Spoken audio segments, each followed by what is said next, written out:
Kerajaan menegaskan tiada keperluan untuk pilihan raya umum ke-16 diadakan lebih awal.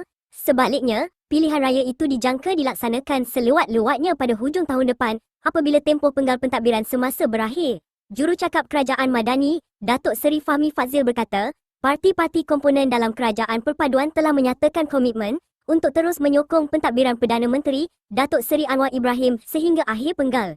Ditanya mengenai pendirian DAP pula, Fahmi berkata, Pakatan Harapan menghormati sebarang keputusan yang bakal dibuat parti itu pada persidangan kebangsaan yang dijadual pada 16 Ogos ini.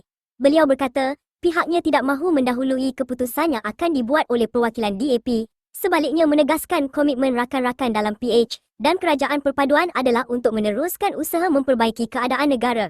Pada 3 Ogos lalu, Setiausaha Agung DAP, Anthony Loke memaklumkan parti itu akan menentukan kedudukannya dalam kerajaan semasa persidangan kebangsaan.